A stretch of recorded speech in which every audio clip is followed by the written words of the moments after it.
Hi, welcome to season 9. We're on episode 2 of what we're calling the art and science of marketing, and we're intrigued by it. So anytime we get questions and we want to figure it out, we want to open it up. So we're going to unpack this a bit more today. I'm Mary Abazia, and with me is Tom Spitali and Sean Wellham.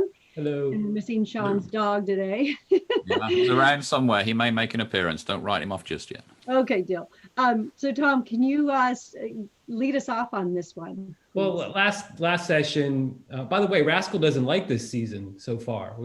So far, he's not even awake. I'm looking at him right now. So he's not only disinterested, he's actively bored with it. So he's got no taste. What can I tell you?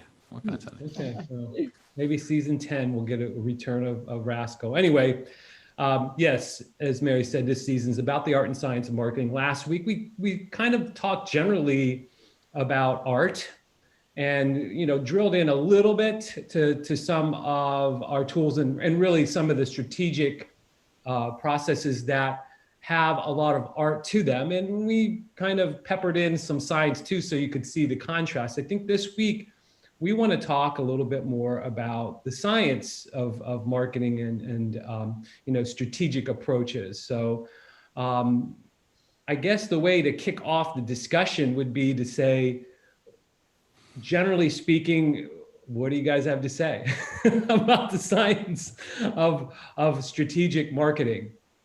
Yeah, I think there's, when we talk about science, I've had this issue when I've worked with engineers and scientists, right? But they're very disciplined in their approach to these things. So sometimes get called out on, is this really science? Because a lot of what we do in marketing, there's a lot of psychology, interpretation, opinion. Is there any hard facts? And I think the thing about the science is more the scientific method. I always think that if you follow scientific method, it's make observations, right? So you can look at your data, you can look at customers, you can look at your competitors, you can look at market share. You look at these observations and you ask an interesting question, which is the kickoff for science. What if? How's this? Why does this happen? And from that inquiring mind, you develop a hypothesis. And what we create really are testable hypotheses, because you'll never truly know the accuracy of your methodology or your prediction or your action until you can measure the effect of it. And even then, you can't be certain it's 100% driven by your actions, right? You sometimes get dumb luck, and it's my more frequent companion, dumb bad luck. But I guess the scientific part for me is just following that discipline of saying, observe, ask questions, hypothesize, create a testable hypothesis, go ahead and test it, learn from the results, reevaluate, and sharpen your knowledge, and ultimately test it in the furnace of the marketplace. See if you're growing your market share. So I think for science, read scientific method, and that tends to get more people on board. That would be my opening statement, Tom, is to take that it's not science question sort of head on. I love the furnace of the marketplace. I hadn't heard it before, and I hadn't thought about it before, but it certainly makes a whole lot of sense. I want to add to what you're saying, because you had, a lot of the methodologies of science in there, the hypothesis testing. And I just want to put more emphasis on the measuring part of it, because I think that's where there's the misnomer that marketing is squishy. And when we talk about the science part of it, it feels right. It feels like it's more a true discipline, because there is a lot of measuring. And I think that's a challenge of a marketer, to measure anything that they possibly can to prove or disprove the hypothesis, and have better information to know if they should continue or if they should, pivot and do something different. So I do like when we have people stand up and go, oh man, I'm looking at the ability to win, and we are, 300 points off, and we're in trouble. And they have some data to support what they're saying, which I think is more of that science and part of it. Go ahead, Sean. Well, I was going to say, because it's relevant to that particular tool, that sometimes people will collect the data as best they can, maybe from research, maybe from intuition or gut feel. They've got a sense of their own market, and they will construct a competitiveness score, if you like, a competitive position, and say, we seem to do better than this. this outcome seems to suggest we're not doing very well. So the measure is also important to validate the inputs. It's not just the output measure. It's sort of being able to say, if the real world doesn't reflect what I'm modeling here in terms of the key variables, then the real world isn't wrong, because that is hard data, right? So maybe I'm missing a key component. Maybe there's something more to how competitiveness is defined in this market than what I'm thinking. Am I missing something? So measurement can also keep us on track, not just validate. It can challenge our assumptions and say, you might want to go around this again and see what you're missing. So I think measurement is the perfect aspect of a scientific approach. Well, I think we're saying there's two elements to science. I think the more standard way that people think about science today in the era we live in is data and proof. But I think what you're both saying is that the other element of science is overlaying a process on something that a lot of people think is pure art, and just, people that have experience, knowing what to do. We feel that we're marketing scientists, and we work with marketing scientists, not because we, in the old days, would go into a live 2-day session and really not have access to a lot of data or any new data, but still, by overlaying a scientific process, people would feel like now they had a step-by-step methodology to understand how to do great marketing. And so the scientific part that is process is what we have always done. But I think the other aspect that you guys are talking about, and that is really relevant, is this data aspect. And that is, once you have a hypothesis through a scientific process, today, I guess better than any era that's ever existed, we can then get the data and prove or disprove the hypothesis, or kind of find out why we feel like you just mentioned, Sean. Why does this result from this process not feel right, not feel accurate? And so I think there's both elements of science that are there, process and data. You raise another really interesting point, Tom. You mentioned that going into these sessions with very little data sometimes, and working off of people's baseline knowledge. And I just want to emphasize how absolutely valid and important that level of knowledge is, and sometimes more so, because if you're, okay, I don't want to over-characterize it, but if you're spoon-fed data that says your customers care about this, these customers belong to this demographic, these type of people do this sort of thing, if you take everything at face value, then you're losing that sort of X factor that is part of the marketing mindset. It's having that intuition, that gut feel, that idea that you can think like your customer, because not everything is revealed in data. Tom, you may remember we were working together and we had two teams. It was actually back over here in the UK. And one team said, hey, we've got some recent market research. Can we use this as part of our thing? And we said, of course you can. You've paid for it. Use it. This is not cheating. This is using real data. And the other team said, hang on, we've got no data. This isn't fair. And we said, well, just use your instincts.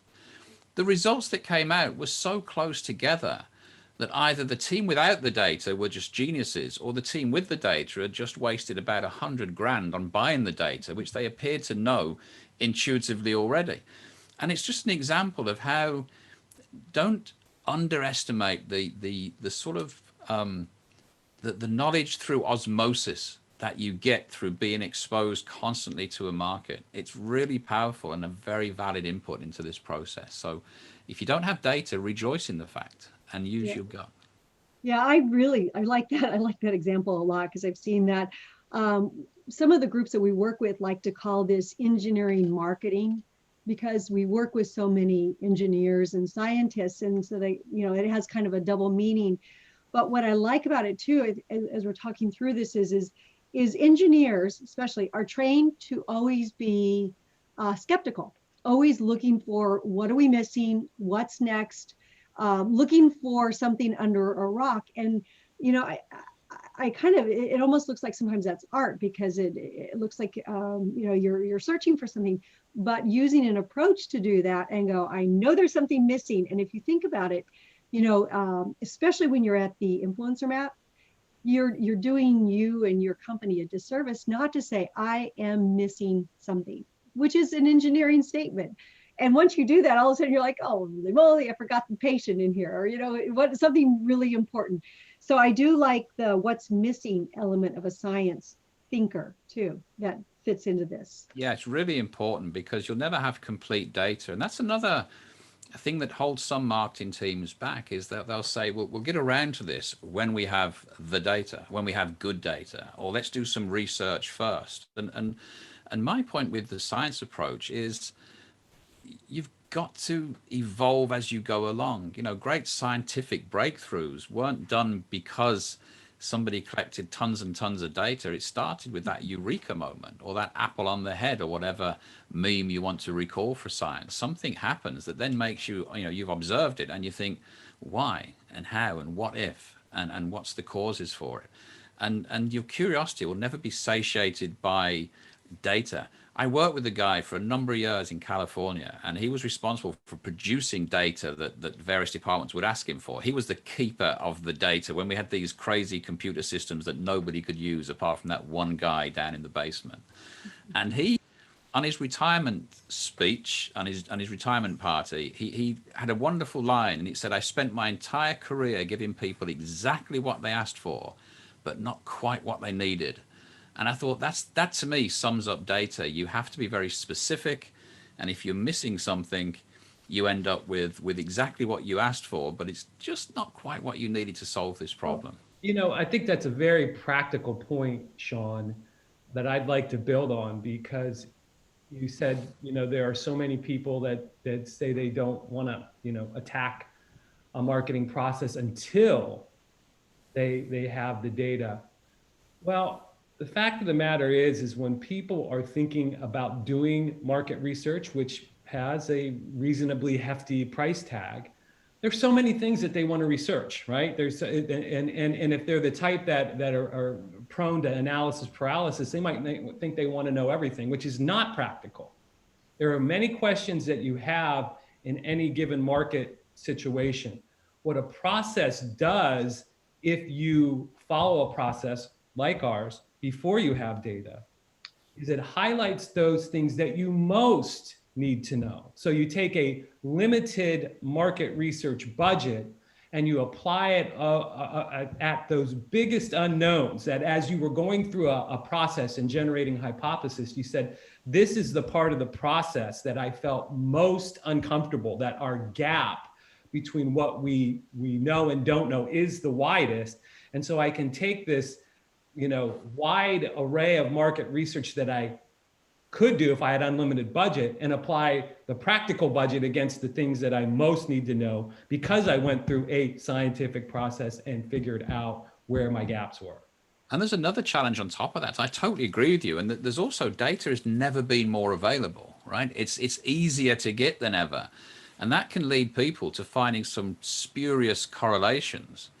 And if you torture data long enough, it'll confess to anything. And if you have a data set and you come back and say, I've just noticed that the most common name for a male buying underwear online on a Tuesday is David, you go, so what? That's not actionable. It doesn't tell you anything. And sometimes we get so into the weeds of what the data and looking for these false correlations that data itself has become so all consuming and all available that it represents its own challenge, which is cutting through the extraneous and finding those nuggets of real insight. But we've had about 10 quotable quotes on this already, Sean. If you torture data long enough, it'll confess to anything. Yeah. Go on from there. I'll get my little book of Sean's aphorisms. I'll get it published. I think that's the thought of the day. Thank you. Well, I do put quotes in the write-ups for these things when we post these podcasts. So I usually am looking for 3. I think I'm going to have about 7 or 8 slots I should have saved them for the next one. If I could have one final thought on this whole thing that I think we can unpack a little bit more is, when you think about the strategic marketing process, and you say, where is the science most needed, and maybe where it's least utilized, is in what I think we would all say is the most important thing in business, is being unique or differentiated to your customers. I mean, basically the result of our marketing process is meant to maximize your unique value in the marketplace, with your target markets. And there's just, companies don't do enough. They don't think you can measure that. They think that that's just something that you know when you see it. Like that definition of pornography in the 1960s by the Supreme Court. I don't know what, the Supreme Court says, I can't define pornography. I just know it when I see it. Well, a lot of people say, I can't define my level of differentiation. I just know it if I have it. And we know that by using our ability to win tool, that people can actually measure differentiation, that there should be more science around that. So I suggest that maybe on a future episode in this season, we talk a little bit more about the science of measuring unique value and differentiation, because we all know it can be done, and a lot of people don't think it can be done. I think on top of that, that's a really good, and I think we should take that into another episode because it's a rich and deep topic. But just by way of reminding myself when we get to it, one of the other aspects of measuring is always, we have a habit, an inbuilt habit of trying to prove something correct. We very rarely try to disprove something. And one of the key things that separate a scientific thinker from the rest of us mere mortals is they seek to falsify, not just to prove.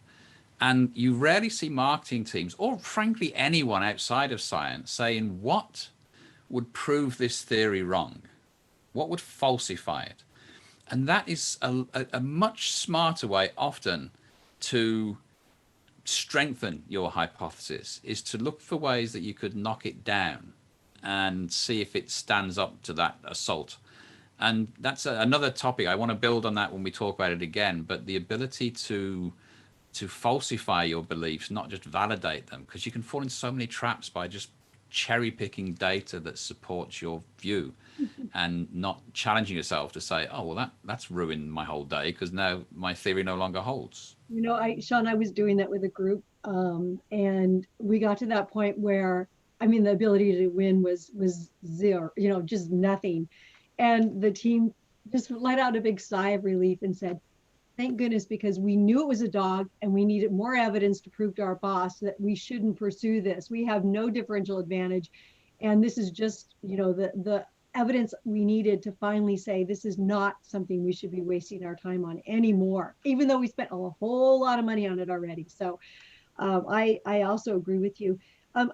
We talked a lot about having an overlying process, but also the people that are involved. We've talked about mindset a bit, but that's why I think this is such an interesting approach too, because you need to have science type thinkers, whether that's the medical director, if you're in pharma, or even if it's an attorney, especially if you're doing like finance, that disciplined thinker needs to be part. You can't just get in a room and use your classic marketer.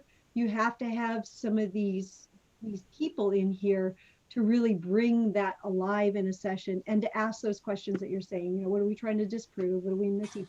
All of those things. So the people part of that process is key too, that we'll probably need to delve into more. Mary, if I could just go a little farther than that, I really think we often say that the marketer is the orchestrator of strategy. I think that it's the marketer's job to make sure that that there's both, that there's that balance there. And a lot of people think of marketers as, artistes or just people that what does Dilbert say? Marketing, that's just liquor and guessing is what Dilbert says. And we think that's the wrong way to think about it. And we think that marketers should be a good balance of art and science. They should be the orchestrators between customer needs and the company's capabilities. There's all these connections that the marketer needs to make happen, and when they do, that's when marketers are doing what they need to do to provide the most value for their organization.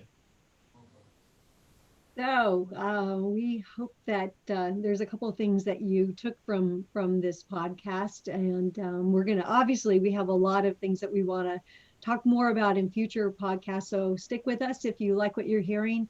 And as always, we love to hear from people when they tell us either topics that they want or they sometimes just disagree with us, and we love it too. So please let us know what you're thinking and find us anywhere you find your podcast. Thank you very much. Thank you. See you next time.